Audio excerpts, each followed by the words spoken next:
Welcome everyone to MailFuzz TV. I am Peter, and today I'm going to be talking about the 1980s version of the Twilight Zone. This is Season 1, Episode 6.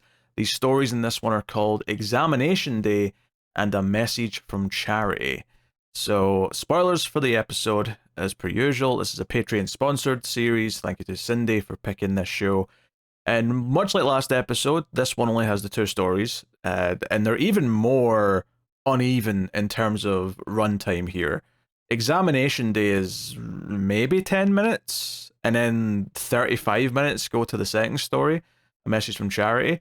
So I was a little bit worried initially because of that. When I got to the end of the first story, which for the record I was enjoying, and it ended quite quickly, I thought, oh, I mean, that was nice. I wasn't necessarily thinking it needed any more, but I was a little concerned about the second story because last time with that Cupid story, I was like, oh, this is going to, it dragged on and it felt too long and all the rest of it. Luckily, this one ended up being quite good, so I didn't have the same problem with the runtimes. But it's still weird that we got like a 10-minute story and a 35-minute story.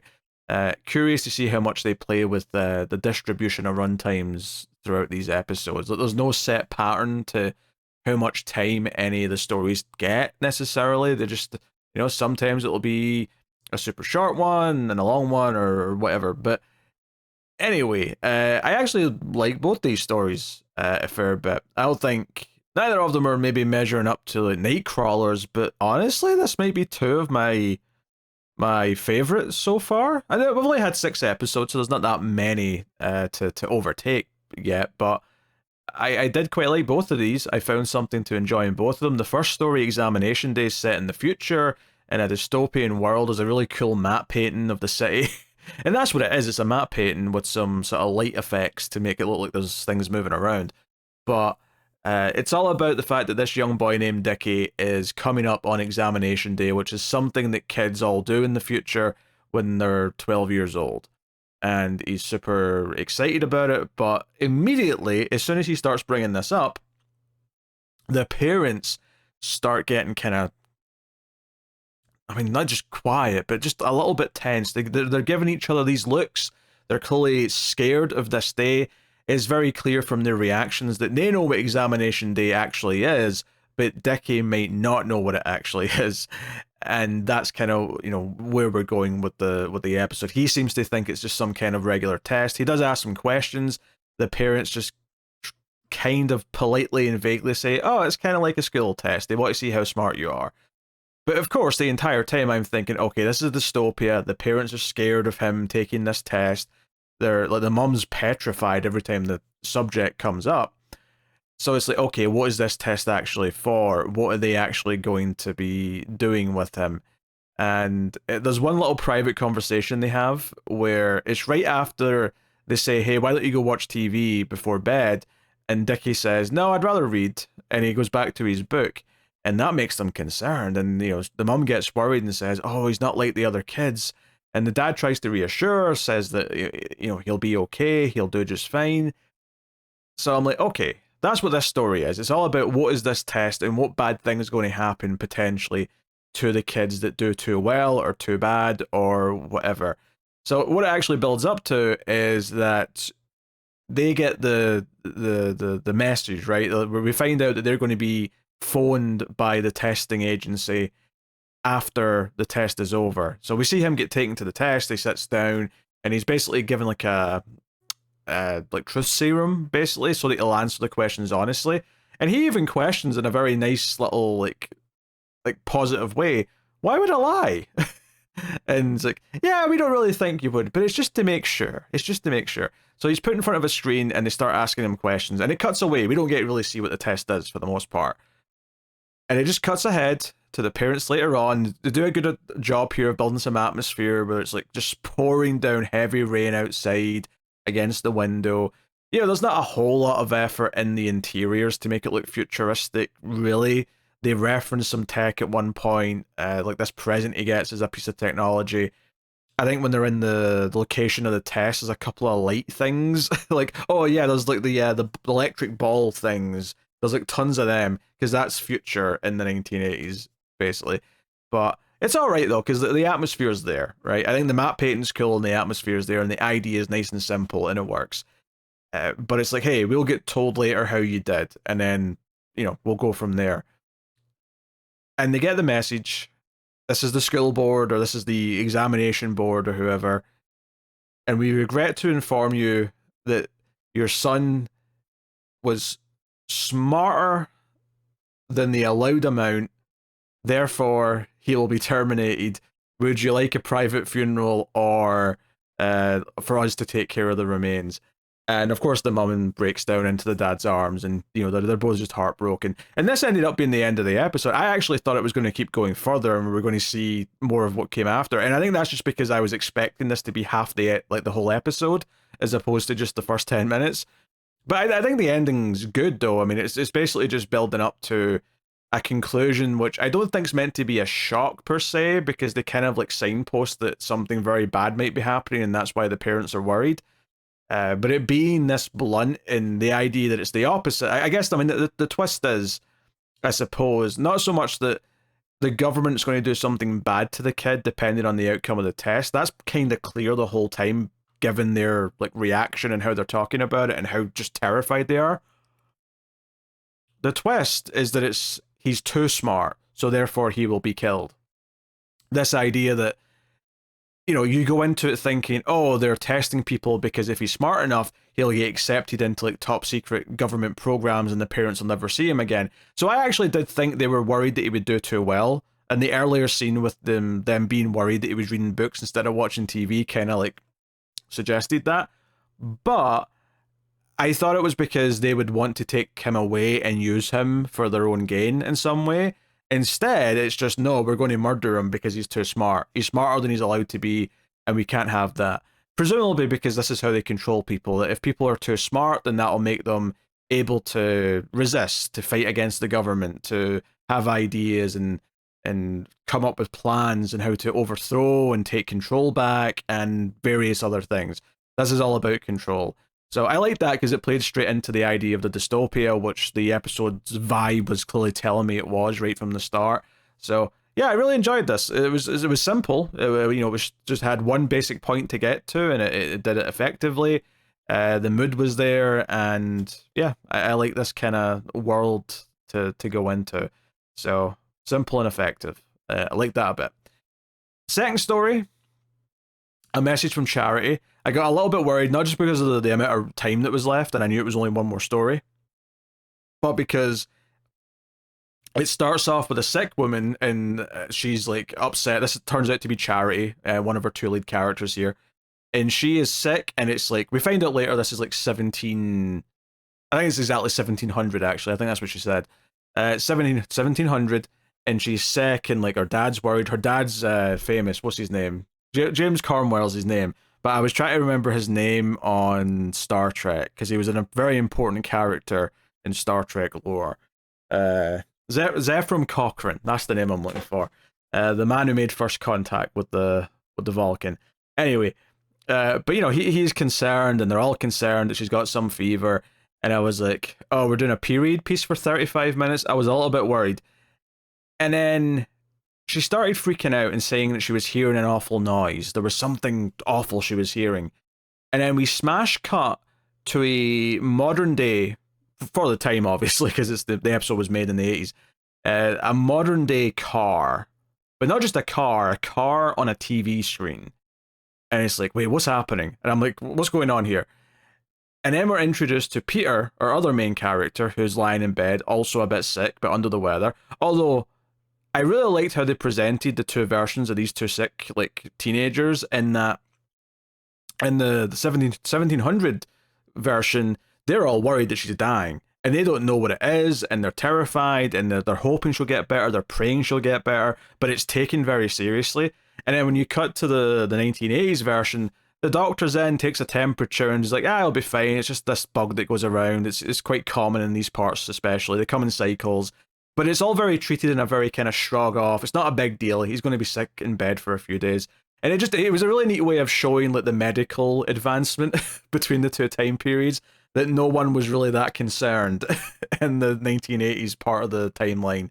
This teenager Peter is going to be fine. He's going to be ill and miserable for a couple days, and then it'll all be over. No worries.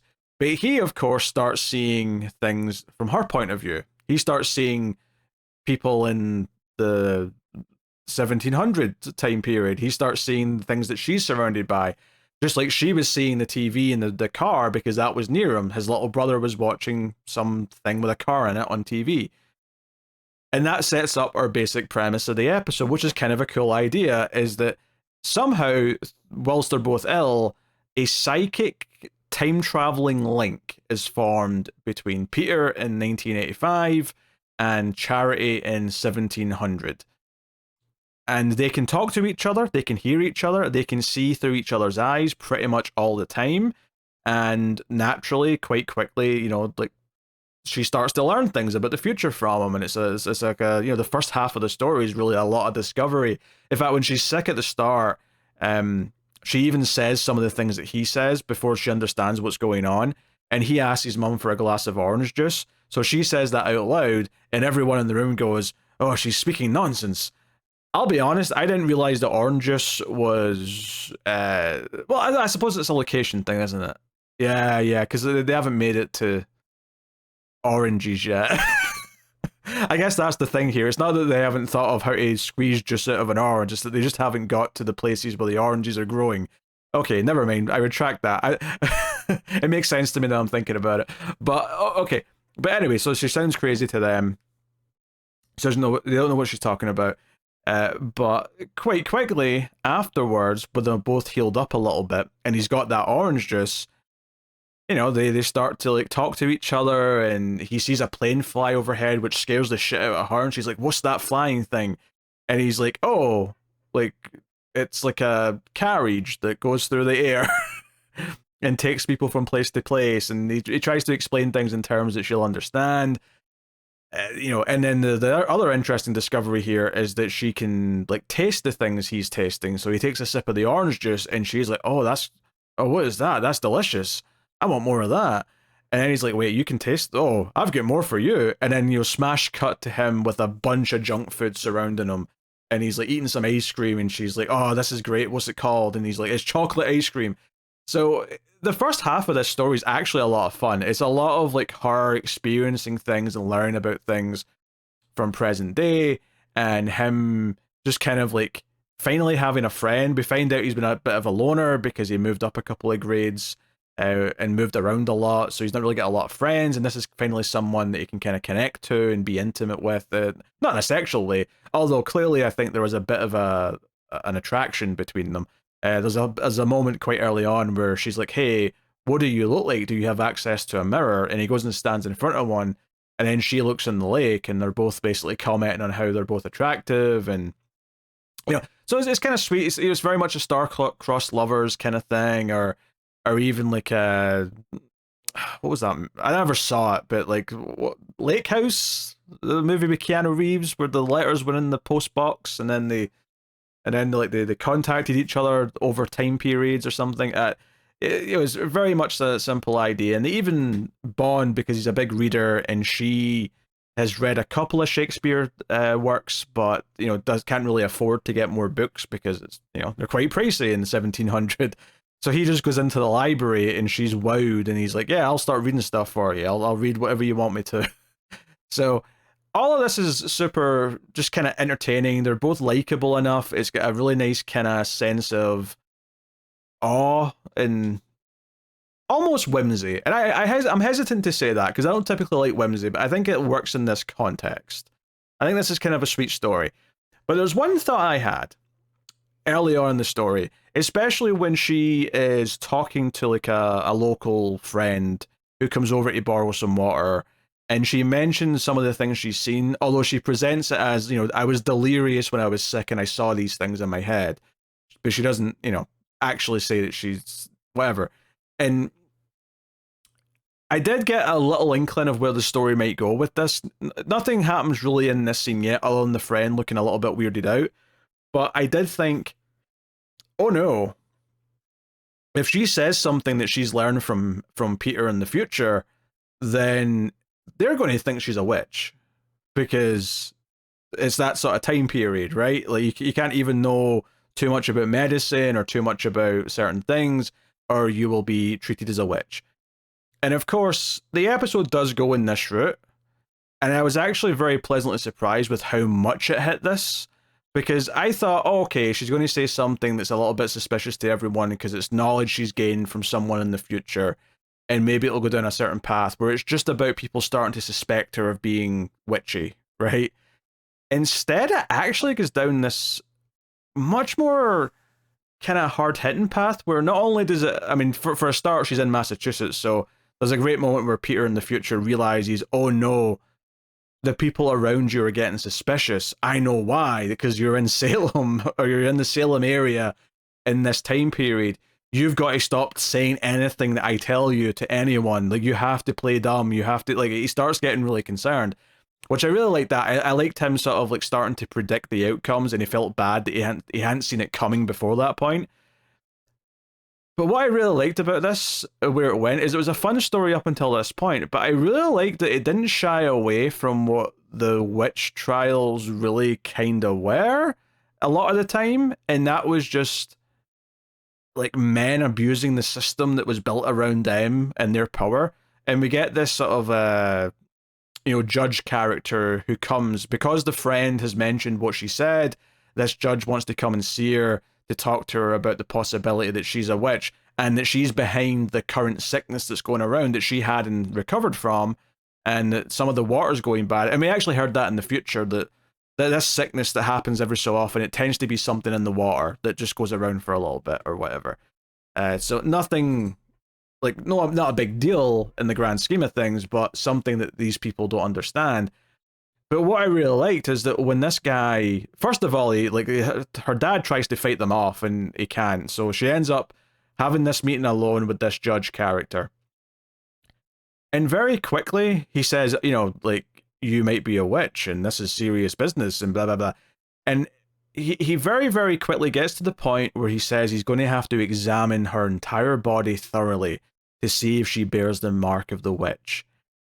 She hits back with, oh, just like you checked out this other girl in the town some time ago. And he's like, yes, I did check her out and she did not bear the mark. So therefore she was found innocent of being a witch. And Charity says, then why did she leave the building weeping after you checked her? And he just sort of shrugs and goes, I know not why. Tears of joy, I presume. I really liked that this episode kind of made it clear that this guy was a rapist, basically. He is using his position of power and basically saying that he has to, he's saying that, hey, if you have sex with me, I will go out and tell them you're not a witch. Right? That's what he's saying. And she, of course, does not want that. She pushes him away and runs away. And when he runs out after her, he yells, you'll burn for this. Right? That's the, when you hear about the witch trials and all that stuff, it tended to be any man who feels angered by a woman in any way, shape, or form, even ones that aren't necessarily trying to, like, put them into this sort of Weinstein-style position that this guy is. A woman turns a man down, he just accuses her of being a witch because he's hurt. And because of the way the system was back then, everyone just went, yep, that sounds about right. We believe you. Let's burn her at the stake. Right? That's the whole thing. I kind of appreciate that this episode just hit that head on and really presented this guy as a creep, as someone who was manipulating and put himself in this position of power to take advantage of young women. It's something that clearly is going on, and that there's previous victims who have survived because the attack from him has happened, and presumably haven't talking about it. They've been scared into silence because of what might happen if they're not. This was honestly, when it got to this part, I found it like shockingly, like, I don't want to say ahead of its time per se, but certainly still relevant in many ways, which are sad, obviously, but at the same time, it felt like it was hitting the subject harder than I expected something from a TV show in the 80s to do. So I was pretty impressed by that. And of course, the other element of this, which I've not even really talked about too much, is that Peter in the future can hear and see all of this. He's seeing through her eyes. He's experiencing this horror and like what almost happened. and he's like powerless to help her. And I kept thinking, oh, maybe he'll think of something, like something he can tell her that she can use to, I don't know, like outsmart him. And ultimately, that's kind of where it goes. Like, she is on the run. She can't really go anywhere. If she's caught, she will be tried and found guilty. She will be burned. And ultimately, she's the one that has the idea. Hey, all those books in the library, can you look through books about this place and this time period and see if I mention? Can you see if I do burn? And he goes looking and he can't find anything after hours. But that doesn't mean that it doesn't happen. It just means that it's not on record. Like, tons of people were killed in that time period, and they're not all going to be written down. But what he does find after a bit is the judge's name, and that he actually was found guilty for murder of 2 sailors, but it wasn't discovered until after the judge died, so he never faced consequences for it. And because obviously this was all written in hindsight and it's like a history record, it details where the bodies were found, it details a bunch of stuff. So the plan, and I was shocked that this episode or this story had a happy ending, because I really didn't think it was going to. I thought it was going to end with a really dark, like, she gets burned alive and Peter has to feel the burn of it and the pain of it. And like, I was expecting absolute misery at the end of this story. And instead, he uses what he learns in a book about this guy. And then Charity intentionally says, yeah, I want a trial. And, next time we see her, she's standing in front of the townsfolk. He's making his big speech about her being accused of being a witch. But you say you've got this seer's ability. And she does. She says that I'm seeing things from, beyond our time. I'm seeing centuries into the future. But it's not a curse. It's not like a devil thing. It's simply, a power from God or something, she says. And then she says, I see other things too. Like 2 dead sailors that are buried in a cellar. And she starts like describing things very specifically. And this guy, like, the judge's like face starts to drop a little bit. And then she eventually smirks and says, would you like me to keep speaking more about this? And he goes, no, that won't be necessary. I'm convinced, everyone. I don't think she's a witch, and he offers explanations for why everything's happening, that the water's been contaminated. One of the things that apparently the witch might have caused was like a lamb was born weird, disfigured or something. He's like, no. There was like a dodgy plant that was growing in the field. That probably is what did that. No, this girl's is not a witch. So they basically blackmail him into not burning her at the stake. And obviously there's still a dark side to this story, is that every other woman who's accused of being a witch in this time period didn't have a magical friend from the future who could tell her something that would get her out of it. So, she is like 1 in a million lucky, right? I mean, maybe even that's too low a number. Maybe it's 1 in a billion. I don't know. I don't know how many people we went throughout the witch trial era, but regardless, that's the dark side of this. But it is a happy ending for these characters, although ultimately Charity says to Peter that we kind of have to stop doing this. We have to stop talking to each other, and he's kind of a little bit heartbroken about that, because it's not good for either of them. She thinks he needs to make friends in his own time period. He has to actually reach out to people. But she does come back, and this was interesting actually, is that the narration in the episode, there was no narration at the start of this first story or the end of the first story. The first time the narration comes in is towards the end of this one, although not right at the end. This was curious. There's a little bit of narration that explains that some time has passed and that Peter has started making friends and he's doing well. And then it goes back into the story, and Charity speaks to him again very briefly and just tells him to go to the rock out by this creek. And he does. So the narration comes back in and says something about a first love in the Twilight Zone or something like that. But she's actually engraved their initials into this rock that has, stood there for the centuries between their time periods. So it's kind of a sweet ending where she's made this gesture to him, and that's kind of the end of the story. Yeah, I was very pleased with this ultimately, because I think it was really fun to start with once it got into the swing of what it was. The characters discovering things about each other, particularly Charity discovering things about the future, and getting a sense of it without like your typical fish out of water type of story. It's this private thing that only those two know about. And you can see how oh, she'll look like a witch to the people around her, but he might just look like a crazy man to people in present day. They might send him to a psychiatric hospital and think he talks to himself all the time.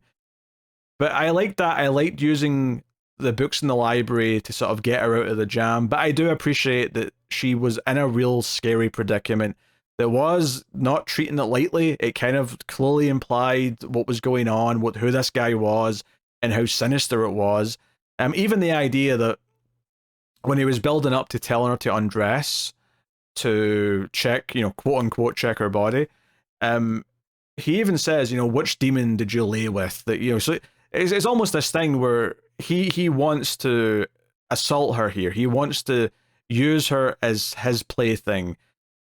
And in doing so, also accuses her of being a whore, right? I mean, yeah, with a demon, sure, but it's kind of just the irony of it always coming back to that I don't know, like someone like that tends to look at women a certain way and think of them that way when they're the ones that are actually trying to do what he's doing. So I feel like I've got a point there to make, and I'm tripping over my words. But yeah, I thought it hit in a much tougher subject, and treated it with some gravitas, a sort of surprising amount. I'm not saying this was like an episode of The Handmaid's Tale or anything like that, but it definitely felt like it was hitting the subject much harder than I would ever have thought an episode of TV in the 1980s would have done so. And maybe they felt that because it's the 1980s, we have to give everyone a happy ending. We can't end it in a dark way, which, I do appreciate as well. And maybe that's also because the first episode ended in a downer. The first story, I should say, ended with a child being murdered by the government because he's too smart. Maybe they thought, oh, we can't also burn the nice young woman from the 1700s at the end of the second story as well. After she is almost assaulted and then just like kind of punished in this corrupt system run by perverted men. So like they thought maybe that was the right choice. But anyway, yeah, honestly, solid episode. It might, I think Nightcrawlers is the best single story that we've had so far. But this might be the best overall episode in terms of liking all the stories. Right? The only one that would compete with it, I think, would be the first episode that had the Bruce Willis story and the Freezing Time story, because those were both solid for what they were. I might like this one overall a little bit more, though. Again, it's kind of weird. Are you saying what the best episode is, or are you just going by individual stories? It's a bit murky to actually sort of mix and match, but yeah. So I feel good about this one. I like this one a lot, which I'm happy about because I didn't really like any of the stories in the last one. So it just shows that with these anthologies, even if you do have something that's pretty rough or a stinker or one that you just don't like, it's entirely possible the very next episode will bounce it all the way back up again because there's no, there's no connection between them. So yeah, let me know what you thought of these stories in the comments if you've seen the episode. Always fun to see what other people think. Of course, you can like, subscribe, ding the bell for notifications. All that stuff helps out a lot. And of course, you can support everything over at patreon.com/MailFuzzTV and help keep reviews like this coming, all the TV reviews, all the movie podcasts over at MailFuzz Movies. So thank you very much for joining me. I do appreciate it. Keep watching TV in the Twilight Zone.